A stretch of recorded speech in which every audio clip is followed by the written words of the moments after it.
¿Qué tal amigos? Bueno, hoy tengo el gusto de recibir una vez más en el canal a Marcelo Birmacher. Muchas gracias Marcelo una vez más por estar aquí y gracias porque hace exactamente 2 semanas nos conocimos personalmente en Buenos Aires. Me invitaste a los estudios de Radio Mitre a presenciar el programa y te estoy muy agradecido porque desde los 15 años que trabajo en radio y entrar a los estudios de Radio Mitre fue un verdadero honor, una de las radios más importantes, no de Argentina, del continente. Bienvenido, Marcelo. Muchas gracias, Gustavo. Un placer estar junto de nuevo y también que hayas podido visitarme en ese monumento al periodismo que son los estudios de Mitre, que es la radio más escuchada de la Argentina, y un lugar en donde campea la libertad y la calidad. Así es. Bueno, Marcelo, desde la última vez que hablamos, ya hace algunos meses aquí en el canal, han ido pasando cosas. Tenemos menos secuestrados, son 59 los secuestrados que quedan hoy en día en la Franja de Gaza. No sabemos exactamente cuántos con vida, pero estaríamos hablando de unos 30 tal vez con vida y otros aproximadamente 30 ya lamentablemente fallecidos.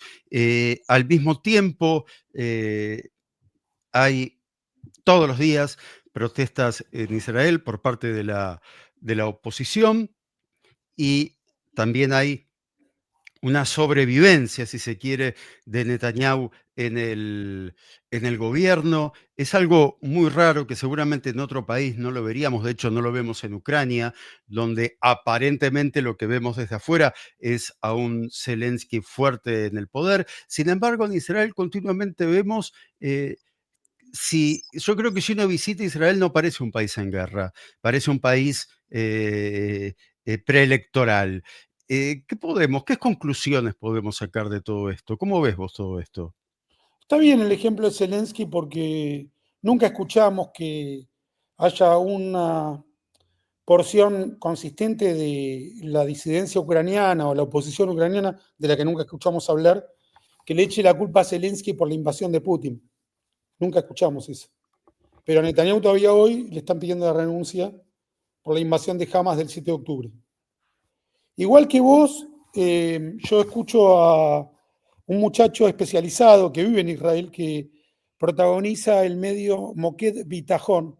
Sí, Y él sabe mucho más que yo, supongo que sabe más que vos también. Él considera que la invasión de Hamas no fue un error de Netanyahu. Considera que es la política israelí de los acuerdos de Oslo hasta acá, que si no era una política proactiva de destrucción de Hamas previa al 7 de octubre, en algún momento hubiera ocurrido. Y agrega Moked Bitajón que si Netanyahu hubiera intentado una política proactiva previo al 7 de octubre, nadie lo hubiera acompañado. Con mucho menos conocimiento que Moked Bitajón, yo lo escribí eso. Nadie proponía, antes del 7 de octubre, nadie en todo el arco político israelí, lo que había que hacer, que era invadir Gaza y destruir a Hamas. Nadie lo proponía. El que más se acercaba a eso previamente era Netanyahu, que se negó, cuando Sharon llevó a cabo la retirada, se negó a retirarse. Luego se rindió al status quo e intentó llevar la situación lo más pacíficamente posible con los islamonazis de Hamas. Pero nadie del arco político israelí propuso lo que había que hacer y el único modo de impedir el 7 de octubre, que era lanzar la guerra. En el año 1982, en Londres, la organización islamo-nazi palestina Septiembre Negro, liderada por Abu Nidal, no se autodenominaba así al momento de cometer el atentado que te voy a comentar, que fue atentaron contra la vida del embajador de Israel en Inglaterra, Argov de apellido. Lo dejaron lisiado, cuadripléjico por el resto de su vida. Había un alto el fuego arreglado entre la OLP de Arafat, el islamonazi Arafat, con Israel, que estaba por entonces, el primer ministro era Menachem Begin. Había un alto el fuego pactado. El ataque contra Argov se consideró una ruptura del alto el fuego. yo creo que era el ministro de Defensa, que después fue Sharon, pero en ese momento era Eitan, cuando le dijeron, pero no es la OLP, es Abu Nidal el que atacó. Entonces, Eitan dijo, Abu Nidal, Abu Nidal, que es como en Yiddish, se parodia algo, son todos islamonazis palestinos. No dijo islamonazis, eso lo agrego yo. Son todos terroristas palestinos. Tenía razón. Israel lanzó la operación Paz para la Galilea, nunca mejor mencionada, que arrasó con las bases de la OLP en el Líbano, en el norte de Israel, que habían matado centenares de personas por medio de actos terroristas y por entonces de los misiles Katyushas. Pero la oposición de izquierda israelí se opuso. Fue la marcha más numerosa de Israel, más numerosa que la que los que empezaron a manifestar contra Netanyahu cuando fue el caso de la reforma judicial. En esa manifestación fue asesinado uno de los manifestantes por un asesino judío israelí que mató a uno de los manifestantes. Eso es aparte. Un asesino que habrá recibido la pena que merecía, como lo fue también Yigal Amir, son asesinos, punto. Pero la marcha, Y Galamir, asesino Yitzhak de Rabin, Yitzhak Rabin. pero la marcha fue contra el derecho a la legítima defensa de Israel, que no tenía más opción que la guerra del Líbano. No era una guerra injustificada o deliberada por algún motivo político, no, era una guerra de autodefensa nacional, igual que lo había sido la guerra del 67, igual que fue la guerra del 73, igual que fue la guerra del 2006 contra Hezbollah.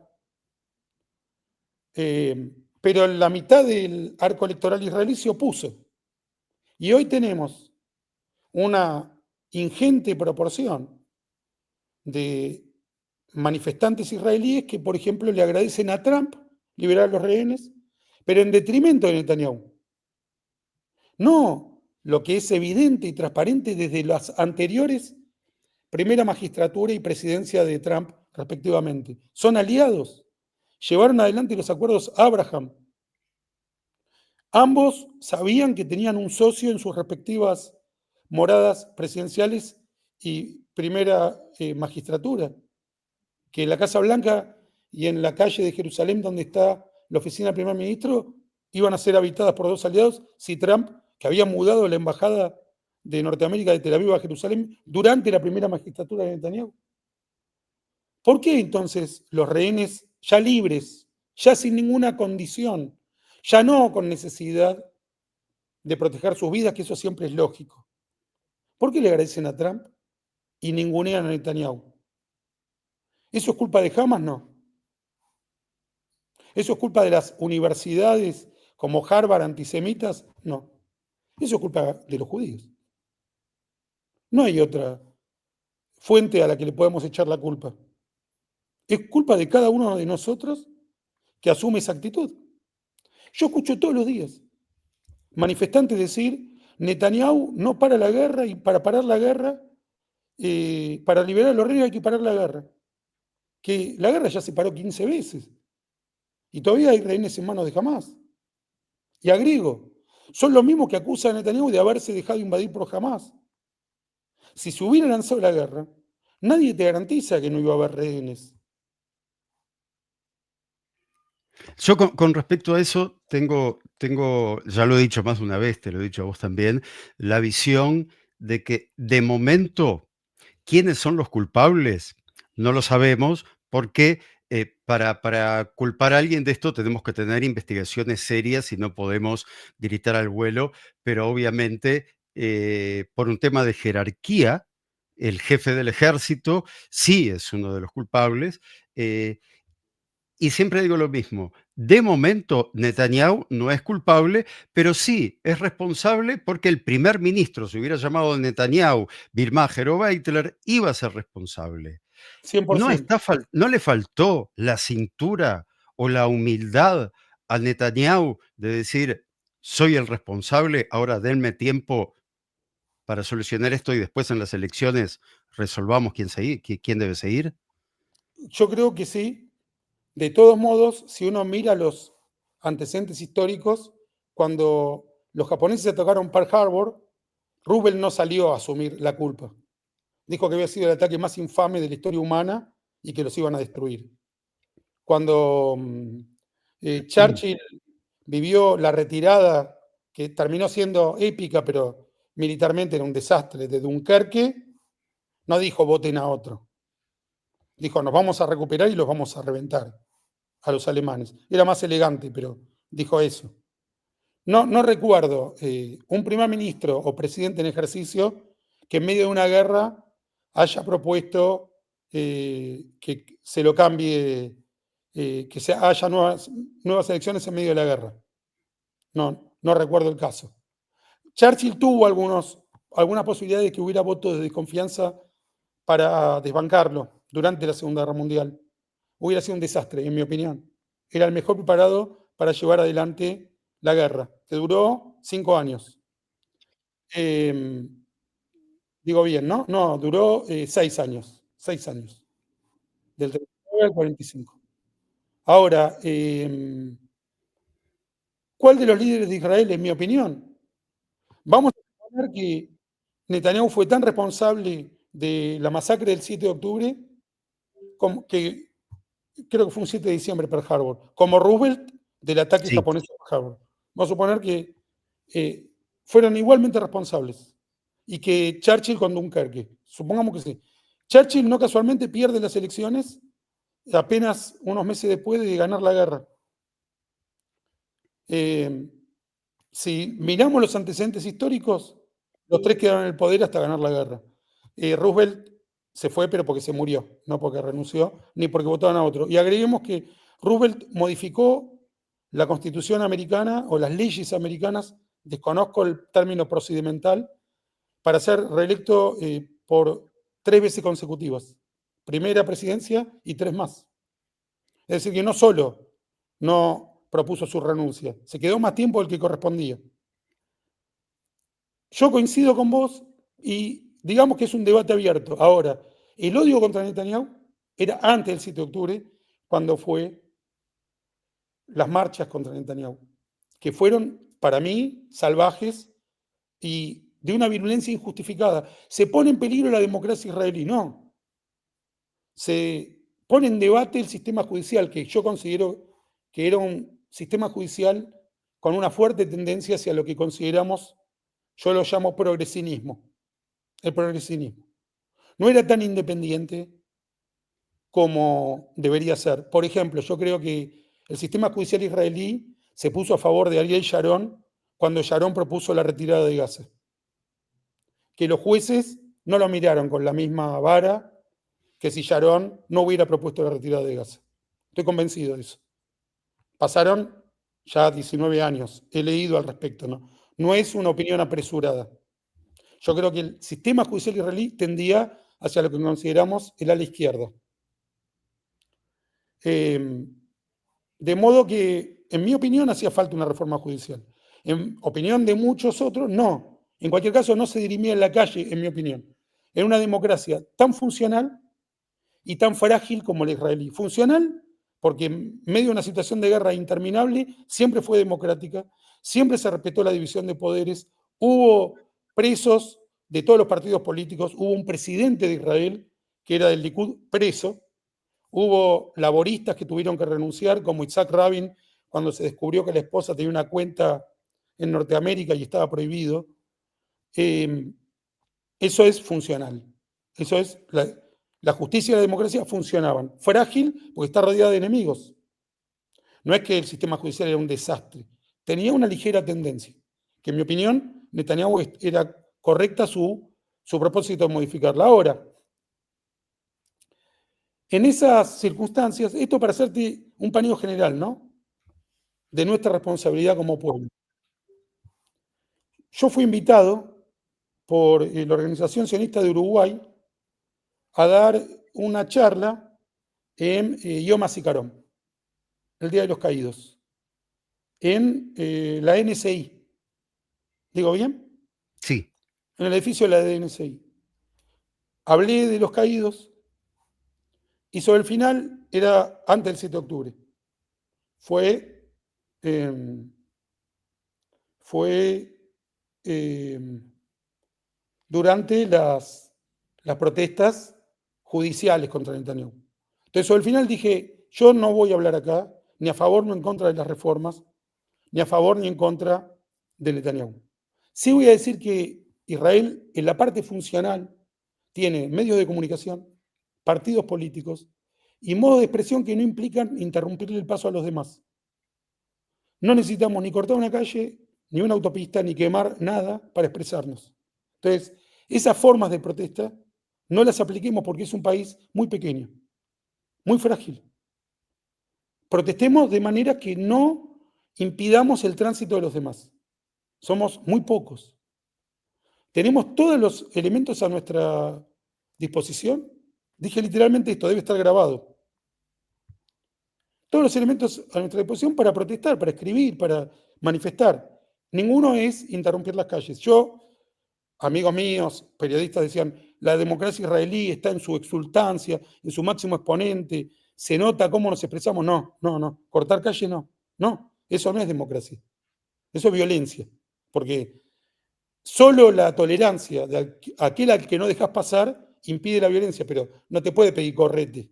Hay una violencia entre tácita y práctica, cuando no te dejan pasar.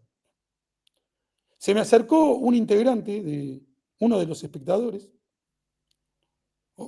oyentes, y me dijo al oído, me da asco que uses a tu hermano para hablar de política. Me dijo eso. Mi hermano fue asesinado por los islamonazis de Hamas. Como yo ya te comenté varias veces, Gustavo, grabado y no, yo mis ideas las sostengo, las escribo desde por lo menos una década antes de que asesinaran a mi hermano, como mínimo. Quizá 15 años antes de que asesinaran a mi hermano. Ya escribía todo y decía todo lo que estoy diciendo ahora. Eso por ahí generó cierto aura alrededor de mis dichos, pero lo venía diciendo de antes. Nunca nadie, ningún antisemita, me dijo lo que me dijo este señor. Yo logré gritar. Pude haber hecho cualquier cosa. Gracias a Dios logré gritar. Se enojaron conmigo, porque no escucharon lo que él me dijo al oído. Yo lo que le grité es que me dijera su nombre, que no me lo quería decir. Fue lo único que grité. No lo insulté, no lo amenacé. Nunca me dijo su nombre. Ustedes lo deben conocer.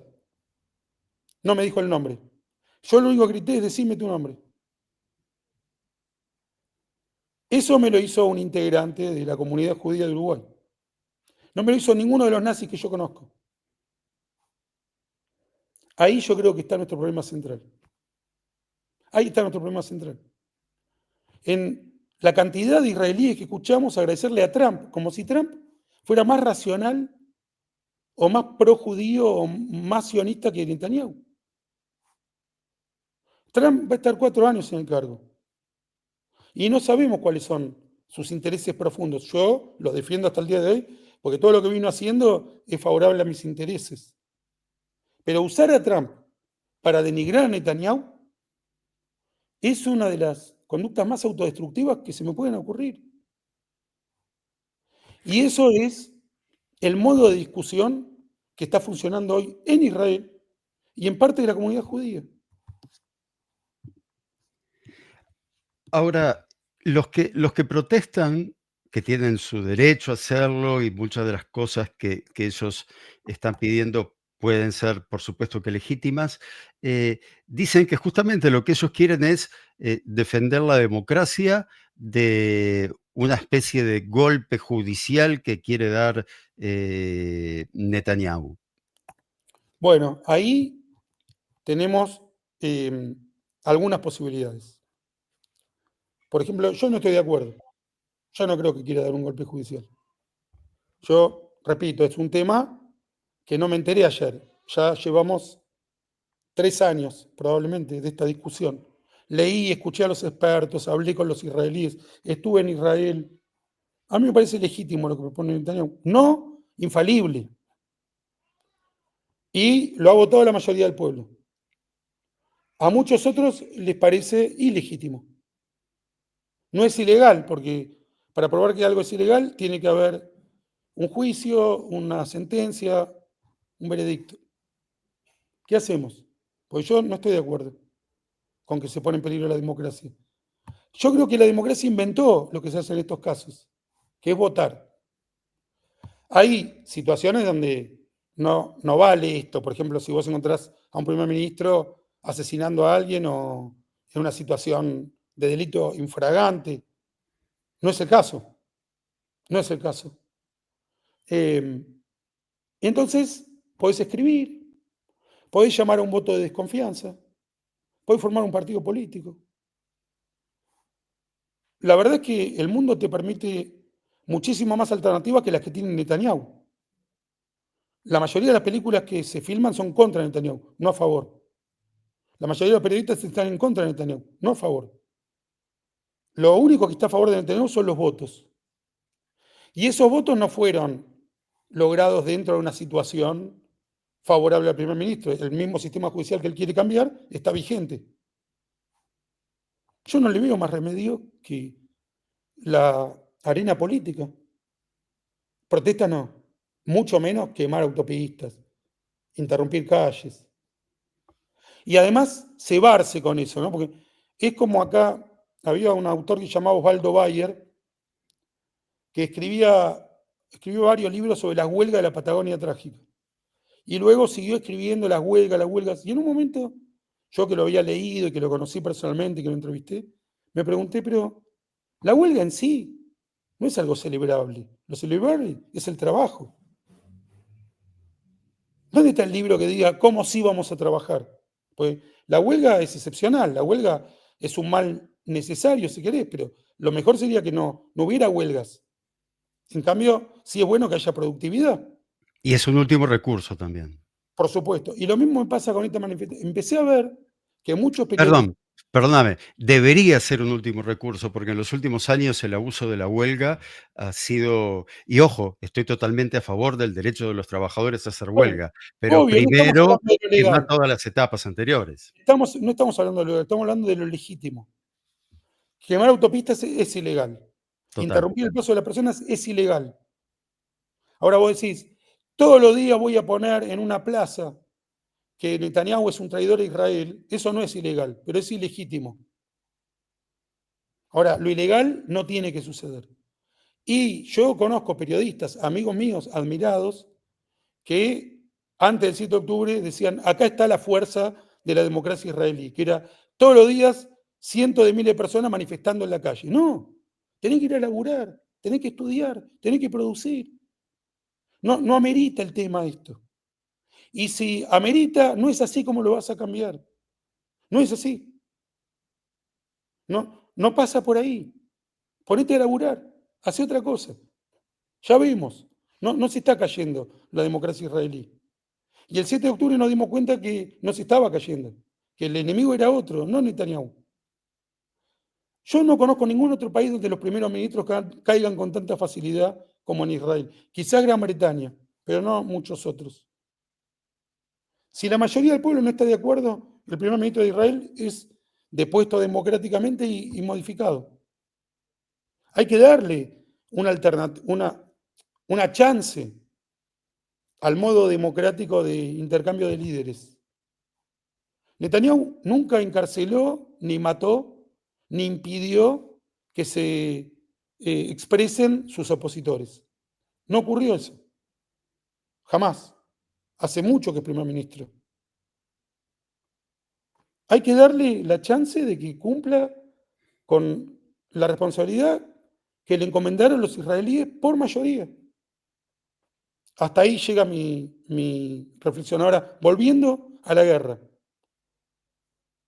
El enorme porcentaje de responsabilidad para mí hoy está en la población de Israel y las comunidades judías.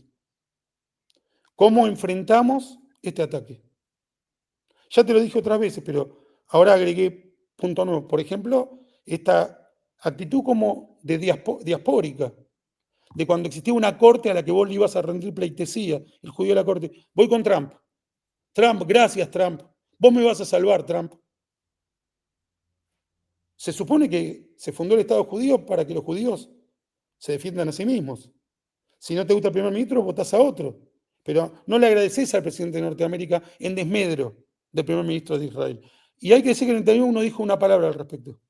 No criticó a los rehenes liberados. Que en la mayoría de los casos lo denigraron. Ahora, ¿eso es ilegal? No, en absoluto. Ni siquiera sé si es legítimo. Es autodestructivo. De eso no tengo dudas. Es completamente autodestructivo. Están enojados y en cierta forma los entiendo. Los entiendo por lo que te decía, sienten que Netanyahu es el responsable. Ahora, lo que a mí me choca de todo esto es que, por ejemplo, el otro día se publicó un video de uno de los secuestrados, el secuestrado que es estadounidense y que jamás publicó un video, que obviamente él en ese video está diciendo lo que jamás quiere, por algo jamás lo comparte. Y lo que más me choca a mí, que es como una patada en el pecho, es que es el discurso de los opositores. Bueno, ahí tenemos una mirada contrapuesta, Gustavo. Yo creo que el rehén que está en manos de Hamas es inimputable. Es inimputable. Sí, de acuerdo. No, en cambio, el que está liberado, ya lo entiendo un poco menos. Pues ya estás libre. Podés callarte, podés decir las cosas distintas, ya estás libre. Ya no está en juego tu vida. En cambio, el rehén que está preso, yo no considero que tenga voluntad propia. No, no, no, en eso estamos de acuerdo. Yo Mm, voy a que justamente quien todos los Claro, días en los que están Israel, libres, siendo tenés razón. libre y no habiendo sido rehén ni Tal cual, familiar, tenés razón. Tenés razón. repite lo que este rehén está Porque ese hombre diciendo. que está con el revólver en la cabeza lo dicen los que están libres. Ese es el principal problema. Eso para mí es más grave que cualquier manifestación pro-palestina. Es más grave que lo que dice Hamas y Yihad Islámica. Es más grave. A Aretz entrevista a gente que está en contra de la existencia de Israel. Y se lo dejan decir alegremente. Mira, te voy a dar un ejemplo patético a favor justamente de Trump. Yo leía desde hace muchos años, porque quiero recalcar esto. Yo estoy inmerso en el estudio de este tema desde hace por lo menos 30 años. Por lo menos. Leía todas las quincenas la revista Jerusalem Report, dirigida por David Horowitz, que hoy es el director del periódico Time of Israel, que es uno de los dos más importantes diarios de Israel en inglés, el Time of Israel y el Jerusalem Post. En los años 90 y 2000, yo leía en papel, me llegaba a mi casa, el Jerusalem Report. Era una mirada entre progresista e informativa interesante. Yo lo consumía con los matices del caso.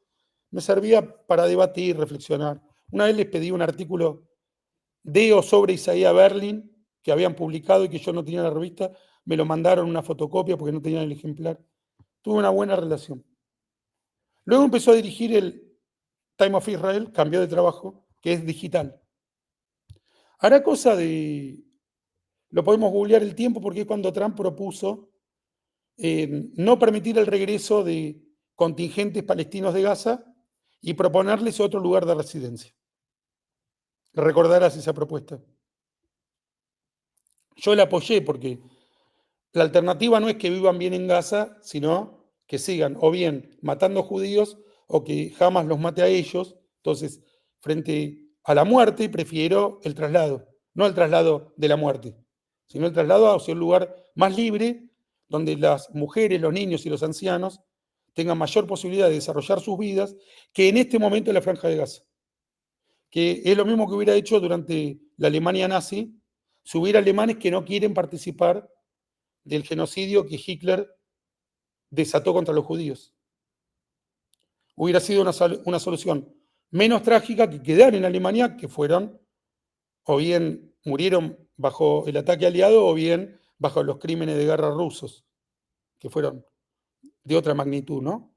Entonces, para salvarlos de Hamas y para que no se conviertan en asesinos de judíos, y el traslado civil, acompañado con países receptores es menos malo que la situación actual.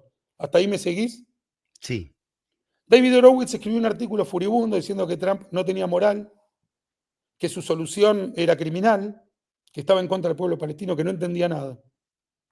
Bien, dije, es una posición no ecuánime, no está escuchando lo que le están diciendo, no está mirando el terreno, no está cotejando las alternativas, habla en el aire, pero lo sigo leyendo. Hoy leo un artículo, que no sé si lo publicó ayer o hoy, contra Trump, porque Trump dijo en una conferencia de prensa que le preguntó a los rehenes si alguno de los palestinos que los rodeaban había tenido un gesto humano con ellos. Les preguntó, ¿les dieron un pedazo de pan? Porque en la Alemania nazi pasó, dice Trump, que alguno se apiadó. Acá pasó y le dijeron no. Y además, dice Trump, voy a acordar con Irán porque nosotros somos mucho más duros y con nosotros Irán sí va a renunciar al arma atómica. Yo lo voy a lograr. La verdad que en los acuerdos de Abraham tuvo muy buenos resultados.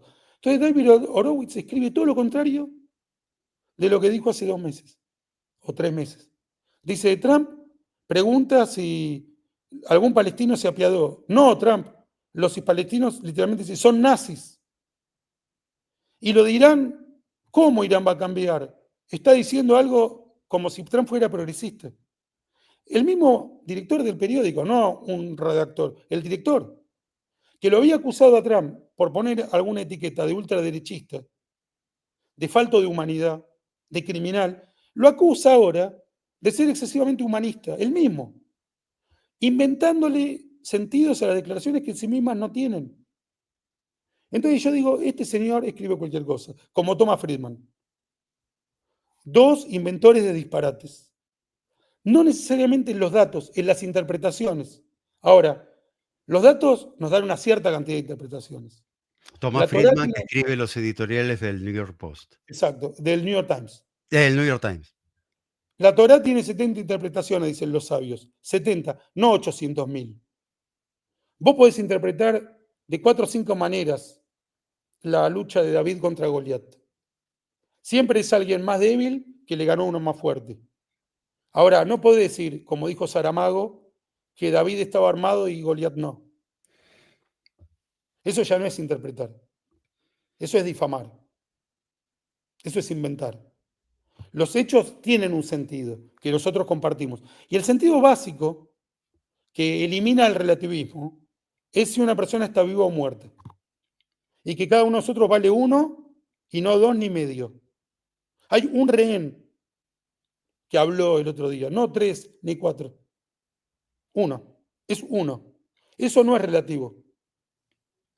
Si estuviera esquizofrénico, no serían 2. Es un individuo con un problema de personalidad. Pero es una persona. Eso es indiscutible, es absoluto y es ancestral, es previo a la cultura. Sos uno, valés lo mismo que yo. Te llamás Gustavo, tenés X cantidad de años. Si te doy con una piedra en la cabeza, te parto la cabeza. Eso es absoluto, no es discutible. Hay algunas interpretaciones que llegan al extremo de modificar esas verdades indiscutibles. Las de Thomas Friedman son un caso y la que hoy publicó Horowitz es otro. Es una felonía lo que escribió. Es algo que supera el debate, supera la disidencia. Está inventando, está dando la vuelta para atacarlo como sea. Si dice A, lo va a atacar porque dice A. Si dice B, lo va a atacar porque dice B. No lo leo más. Me tomó el pelo. No lo leo más. Pero Y no cabe que estamos... haya cambiado su posición. No, no. El mismo redactor acusa a Netanyahu hace 15 años de las peores cosas que se han hecho sobre la democracia. Invariablemente. Todos los meses hay una que terminó con la democracia israelí. En algún momento tenés que decir, mira, hace 15 años que hay democracia. No lo leo más. No es un cambio de posición. Yo cambié de posición. Yo, hasta los 24 años, fui de izquierda. Una edad tardía, tengo que decir, 24 años. Fue la época estúpida de mi vida.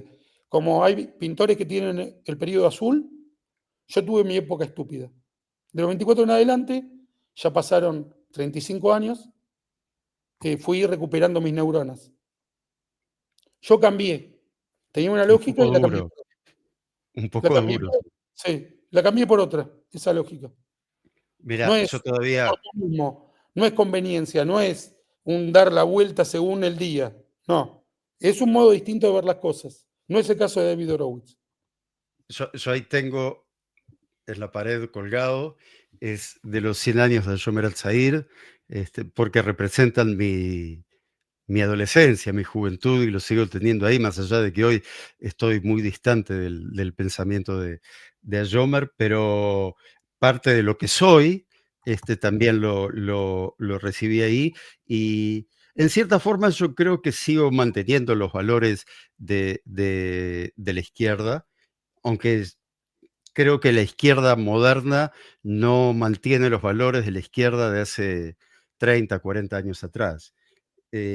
No me olvido de que el Estado de Israel que nosotros conocemos fue fundado eh, por la izquierda, y tampoco me olvido de los horrores cometidos por esa izquierda, porque si hoy en día hay peleas por lo que es una futura reforma judicial, es porque aquella izquierda que gobernó con mayorías desde el 48 hasta el 77 no supo ni siquiera escribir una constitución. Y O sea, me ahí hago responsable. O sea, veo lo negativo y lo positivo. yo estoy totalmente de acuerdo con vos. Y hay que ver también la praxis entre teoría y práctica. Si Ben Gurión era notoriamente de izquierda, declamativamente de izquierda, socialista, casi comunista, y fue el fundador del Estado de Israel, entonces tenemos que celebrar y acompañar su vocación y su accionar. No lo podés decir, no, porque era de izquierda. Al mismo tiempo, Jabotinsky tuvo ideas preclaras antes que Ben Gurión, e ideas más lúcidas que las de Ben Gurión, en mi opinión, pero juntos, en una síncresis, en una dialéctica, con ideas y con acción, fundaron el Estado de Israel. Fundaron el Exacto. Estado de Israel. Profetas y activos, profetas y militantes. En esa izquierda cabían Shimon Pérez, Rabin, Sharon, Arik Sharon, que después fueron decantando. Después ya Rabin no podemos decir si era de izquierda o del Likud, era el primer ministro. Tenía como asesor de seguridad a Arik Sharon. En fin, finalmente podemos decir con Creo toda que claridad, pragmático es una palabra que se adapta. sí, yo te diría que hasta la guerra del Líbano hubo una dialéctica perfecta entre lo que se llamaba el laborismo y el Likud. El Likud mucho más volcado a lo legal, a lo que voy a decir que faltó.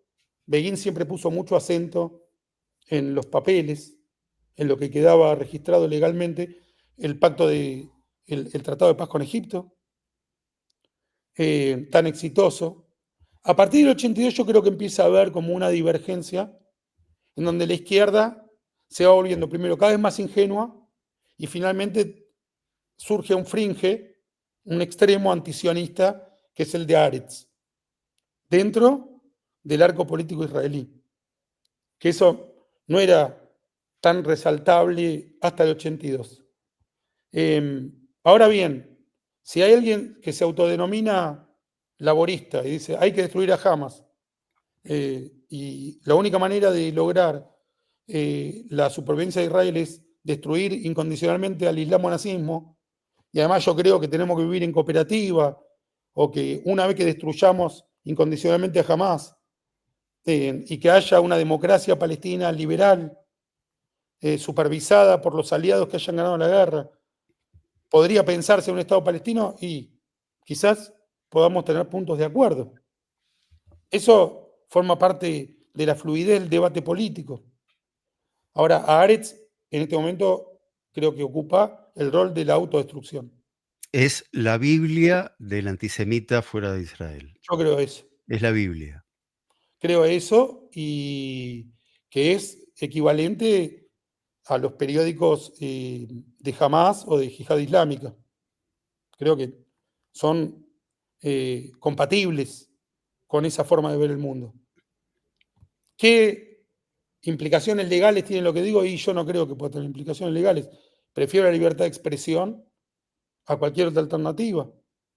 No, pero aparte, lo interesante Yo ayer hice un video prácticamente agradeciendo lo que se decidió en Maldivas, que prohíben la entrada de israelíes, y me encanta, porque prohibir la entrada de israelíes es prohibir la entrada de Netanyahu, es prohibir la entrada del director de Haaretz, es prohibir la entrada del presidente del Likud, de Mapam, o hoy en día no sé qué nombre tiene la coalición, y de 2 millones de árabes con pasaporte israelí. Entonces, me encanta porque lo que hicieron los tipos yo lo considero un favor para que entiendan de que esto no es en contra de Netanyahu, no es en contra de la oposición, es en contra del judío.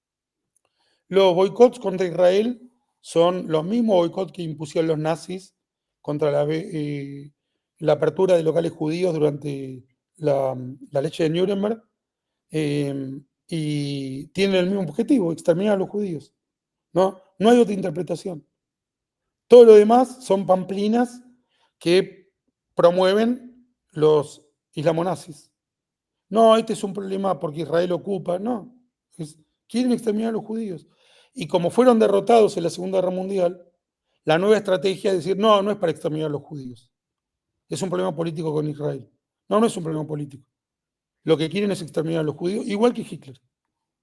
Hasta que no lo digamos todos juntos, con la misma vocación y la misma consistencia con que lo dijimos durante la Segunda Guerra Mundial, no vamos a ganar esta guerra. No la vamos a ganar. ¿Y por qué llegamos al punto de que en esta guerra no estamos todos espalda con espalda y seguimos eh, peleando, insisto, como si fuera una simple época preelectoral? Muy buena pregunta. Creo que el pueblo judío tiene como una de sus debilidades el autoodio. Hay un hecho en Yiddish, un refrán que dice, ni un hombre se puede hacer, ni 1000 enemigos le pueden hacer tanto daño a un hombre como él a sí mismo. Ningún enemigo le puede hacer tanto daño a un hombre como él a sí mismo. Sansón y Dalila. ¿De dónde viene eso? Y yo creo que de una perversión del ideal mesiánico, la idea de la justicia absoluta, que solo puede ser posible si yo me extingo a mí mismo, porque con el otro siempre voy a tener conflicto. El conflicto es ininterrumpido entre vecinos, en la pareja, entre compañeros de trabajo. Siempre hay conflicto. El único modo de vivirlo es cómo lo tramitas, no que desaparezca. Siempre entre España y Inglaterra hay conflicto. Entre Canadá y Estados Unidos puede haber conflicto. Hay conflicto. ¿Cómo lo tramitas? ¿Una guerra? No. Entre las democracias no hay guerra desde el fin de la Segunda Guerra Mundial. Nunca volvió a haber guerra entre democracias. Lo tramitas diplomáticamente. Ahora hay conflicto por los aranceles de Trump. A nadie se le ocurrió, ni con China, que eso va a llevar a una guerra. Se resuelve de otra manera. Pero hay conflicto. Hay conflicto. El judío del autoodio lo que propone es que justicia absoluta, para que no haya conflicto. Si el otro tiene una demanda contra mí, tengo que desaparecer yo. Ese es uno de los diagnósticos que yo hago. El otro que es propio de Israel es que Israel logró un éxito inconmensurable, prácticamente milagroso, que fue lograr ser el lugar donde más seguridad hubo para los judíos desde los años 70 hasta la actualidad. Hasta el Dejó de 7 de ser así octubre. hasta el 7 de octubre. Sigue siendo la garantía de la existencia del pueblo judío sobre el planeta, pero no fue el lugar más seguro para los judíos. Eso tuvo este nódulo indefinible que se rompió algo muy importante. Pero esa sensación de invulnerabilidad también nubló y contribuyó al autoodio de muchos disidentes judíos que dijeron, bueno, nos podemos dar el lujo de decir cualquier cosa, de hacer cualquier cosa. Son algunos de los diagnósticos que hago. No tengo respuestas para todo, pero sí que eso ocurre, que hay un elemento de autoodio. Sí, yo lo he manejado mucho y me he ganado algún, no sé si enemigo es la palabra, pero cuando hablo del judío antisionista, hablo de aquel judío que no aprendió nada y se enojan evidentemente conmigo, pero bueno, no puedo evitar decir lo que pienso y lo que siento, ¿no? El ser judío y anti-israelí no, o sea, el hecho que vos no simpatices con Netanyahu porque es de derecha, y estoy haciendo un razonamiento bien simplista, casi mononeuronal, no significa que seas anti-israelí. Pero parece, hablo con gente que, mirá lo que me pasa, porque yo los entiendo perfectamente. Alguien que me dice, che, es una barbaridad lo que están haciendo, ¿cuántos bebés van matando? Y yo lo entiendo, porque vos lo primero que haces como ser humano con alma es solidarizarte con bebés muertos. Y después trato de explicarles, sí, hay bebés muertos, pero razonemos un poco y vamos a ver que el ejército de Israel no es el culpable de que haya bebés muertos. Eso ya Eh, lo hablamos en otro de nuestros encuentros, Gustavo. sí, Ya y, esa acusación es de y- gente que le importan 3 cominos los bebés. No, pero lo que voy, es solo para, un vinilo de sangre, como cuando se decía que los judíos hacían matzá con la sangre de los niños en el medioevo. Perdón. correcto, pero vamos a apelar a que el hombre es bueno. Vamos a apelar a eso y que lo hacen realmente, y que vos después les explicás, y después que les explicás y que empiezan como a ver a escuchar la otra campana, te terminan diciendo, sí, bueno, no importa, el belicista es Netanyahu. Y se amparan en los judíos antisionistas, en Haaretz y en todo ese. No lo dirían con tanta facilidad si no hubiera tantos judíos que repiten lo mismo. Claro, Que no son la mayoría, pero son una minoría muy consistente y locuaz, elocuente. Ahora, yo te voy a plantear una dale, disyuntiva para que veas qué falta de ecuanimidad que hay, cuánta tendenciosidad contra Netanyahu. Desde que Netanyahu propuso la reforma judicial, que todavía no se aplicó, hubo marchas salvajes contra Netanyahu, multitudinarias y permanentes, como nunca antes había habido en Israel en cantidad de tiempo, diciendo que eso iba a terminar con la democracia israelí. Muy bien. En el año 2005, yo lo mencioné, Ariel Sharon retiró a los judíos que vivían en Gaza. Eran más de 7.000 personas. Los extirpó del lugar. Yo en ese entonces erróneamente apoyé la medida. Ahora, hoy cuando lo miro, digo, qué locura. Era gente que había comprado sus casas, que vivían ahí de pleno derecho, que el Estado de Israel les había garantizado la propiedad y la libre circulación. No había ningún motivo para expulsarlos. No había ninguna legalidad. No escuché a nadie decir que ponía en peligro la democracia. Por lo menos de los centenares que escuché después contra Netanyahu. Eso fue infinitamente peor que la propuesta de Netanyahu. Recordemos, Netanyahu no expulsó a nadie de ningún lado. Llevó un papel como propuesta, un proyecto. En la retirada de Sharon hubo algunos casos ínfimos de gente que vivía ahí que lógicamente trató de resistirse, sin levantar un puño, sin ejercer. Lo sacaron de los codos. No hubo intercambio de balas, no hubo ningún herido, no hubo marchas. Nadie dijo que ponía en peligro la democracia. Fue un disparate lo que hizo.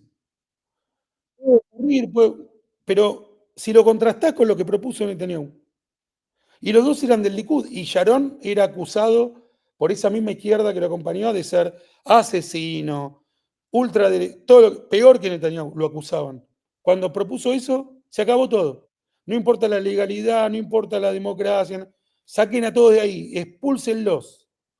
Gente inocente, civiles, que no habían ido ahí a matar a nadie, habían ido a generar la mejor forma de producción y de vida que vivió Gaza en toda su historia. Los expulsaron porque eran judíos.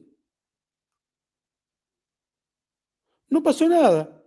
nunca se puso en peligro la democracia. Bueno, me están cachando. Me están cachando. Así que Netanyahu es el gran enemigo de la democracia. Y le vas a parar el país durante 5 meses seguidos. Y le vas a, después del 7 de octubre, sigue siendo ahora el que inventó la guerra, el que quiere ir a la guerra. Él quiere que los rehenes estén en manos de Hamás porque le conviene políticamente. Bueno, en algún momento hay que parar. En algún momento hay que parar de decir insensateces. En algún momento hay que sumar los puntos, hay que ver la realidad, hay que hablar sobre lo que pasa en el terreno. En algún momento tenemos que recuperar la racionalidad. Sí, Ahora, darnos cuenta que lo que hace Hamás no es negociar, es extorsionar, porque tiene rehenes y que nos extorsiona con eso, y que la presencia militar de Israel, ahogando lo más posible a Hamás, lo único que hace es fortalecer la posición de Israel a la hora de poder negociar y no ser extorsionado. ahora vamos también a quién tiene derecho a qué. Porque uno dice, los rehenes liberados tienen derecho. Esperemos un poco porque hay muchos parientes a los cuales los terroristas y islamónazis liberados les asesinaron a sus seres queridos y los liberaron en los intercambios. ¿Quién tiene más derecho? ¿El rehén que está vivo con sus parientes? ¿O el pariente que no hubiera querido que liberen a los terroristas? Hay muchos soldados que están ahora peleando en Gaza porque están convencidos de que es la única manera de proteger al pueblo de Israel. ¿Quién tiene más derecho? ¿El rehén liberado que le agradece a Trump en contra de Netanyahu? ¿O el soldado que está arriesgando su vida ahora en Gaza? Yo propongo que todos tenemos el mismo derecho para hablar, para opinar. Entonces, podemos decir que el rehén liberado que le agradece a Trump en contra de Netanyahu se está equivocando más allá de lo que de su condición de víctima le permite. No es legítimo lo que hace, por más que haya sido rehén. No es comprensible. Eso es lo que yo propongo. El que está en manos de Hamás es otra cosa. Y yo creo que eso es todo, Gustavo. Hoy por hoy, la victoria o la derrota en la guerra contra el nazismo depende de los judíos. De este pequeño pueblo, dijo el rabino Alau, si no éramos el pueblo eterno antes de la Shoah, lo fuimos después, dijo el rabino Alau. Dejemos ahí su declaración que es resonante, pero pueblo eterno es mucho, ¿no? Yo voy a decir algo comparado con eso más modesto. Pocos como somos, la victoria o la derrota contra el islam-nazismo depende de los judíos. No de Norteamérica, no de Europa, no de las universidades, depende de los judíos. Lo quiero ratificar, lo quiero recalcar. Mientras haya una Aretz, mientras haya 5 meses de manifestaciones parando el tránsito, mientras haya una disidencia irracional, insensata, no vamos a ganar la guerra, no la vamos a ganar. Esto quiere decir sumisión en absoluto. Podéis votar a otro, podéis generar un nuevo partido político, podés utilizar todas las normas legales a tu alcance. ¿Qué no podés hacer?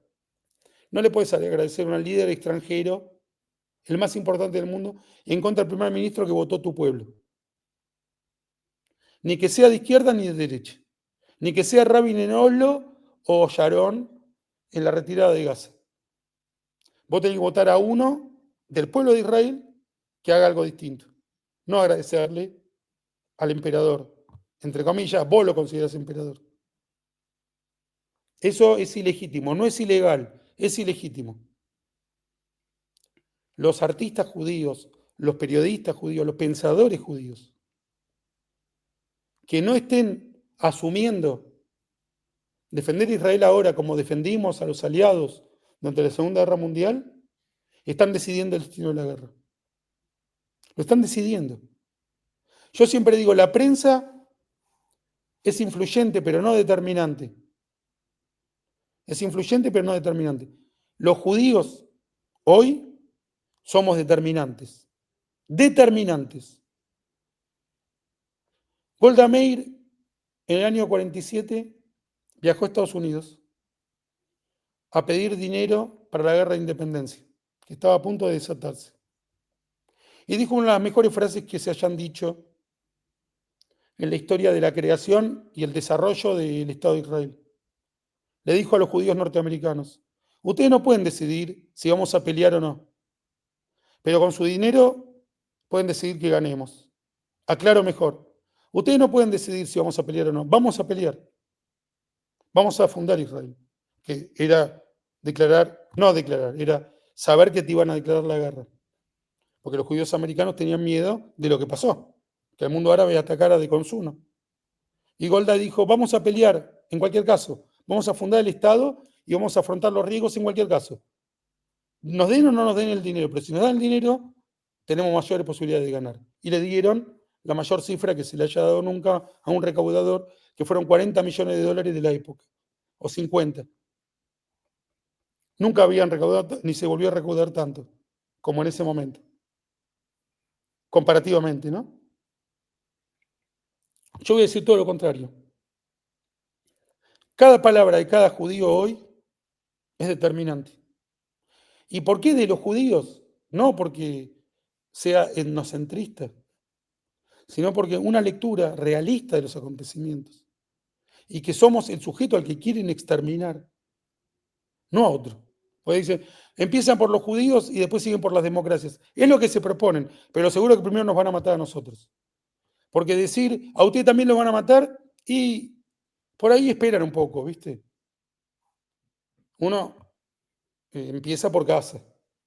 Si se está quemando tu casa y te dicen que a 5 cuadras hay otra casa que se está quemando, lo lógico es que vos apagues primero tu casa. Y te dicen, mirá, la casa esa que se está quemando allá, también te va a terminar quemando la tuya. Sí, después vemos, ahora voy a apagar la mía. Eso de convocar a todos, convocar primero a estos. ¿El pueblo judío hoy tiene la misma consistencia que tuvo durante el nazismo? Los intelectuales judíos, de izquierda a derecha, los artistas, los periodistas, ¿tiene la misma hegemonía espontánea, no determinada por un partido?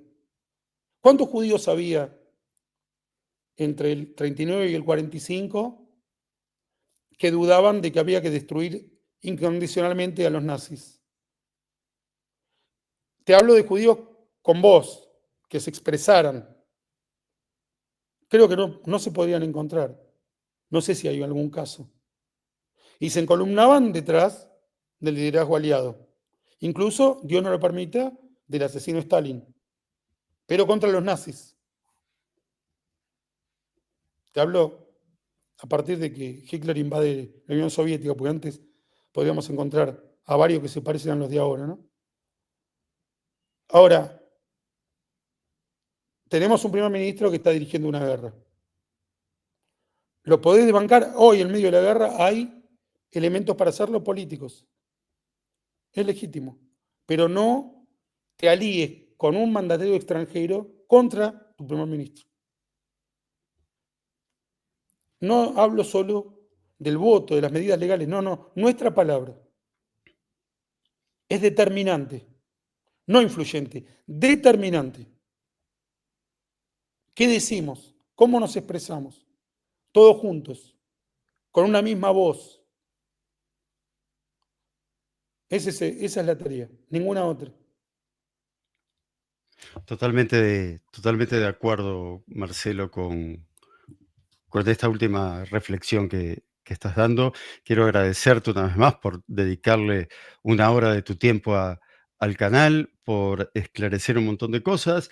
Me siento muy cercano a tu pensamiento. Las diferencias que podamos tener son para discutir después que pasemos esta etapa, y cuando realmente tengamos que discutir sobre democracia en Israel y sobre formas de gobierno y partidos políticos. Pero bueno, ojalá Mirá, es que muy otros... interesante, permitime cerrar con esto. Dale. Churchill perdió las elecciones después de ganar la guerra. Sí, en Bueno, junio del 45. después de ganar la guerra, La diferencia es que Israel va a estar siempre rodeado de enemigos en el Medio Oriente. Pero nos podemos dar el lujo de hablar de cómo protegemos mejor la institucionalidad. La democracia no está en duda. La institucionalidad. Tenemos todo el tiempo del mundo porque vamos a ganar para discutirlo. Hoy es ganar la guerra. Que así sea, que se pueda ganar y se pueda salir adelante y seguir construyendo Israel con todas las piedras que hay en el camino, pero que se pueda seguir adelante, es, es fundamental estar espalda con espalda. Te mando un abrazo. Sí, Una última cosa que, como estos videos se ven mucho, te quiero invitar, y sobre todo a todos los que viven en Cava, a mi show, Birmájer se hace cuento en vivo, que va a ser el 11 de mayo, muy cerca de Yom Ha'amout, el 11 de mayo en el Paseo de la Plaza, que es un complejo teatral espectacular de esta capital, Buenos Aires, en la Avenida Corrientes, en la sala Pablo Casals, mis mejores cuentos de humor, de amor, de suspenso, de aventura, para reír, para llorar, para conmoverse, para seguir pensando. Y las entradas se consiguen por PlateaNet. PlateaNet. muy bien. Y yo de paso les pido a que compartan el video, que me regalen un like, que se suscriban. Eso es todo gratis, así que lo pueden hacer. Un abrazo enorme, Marcelo. Nos volveremos a ver en un futuro, espero que sea cercano, con mejores noticias, con una realidad un poco más feliz. Y como se cierran todos los videos en el canal, Am Israel High. Gracias.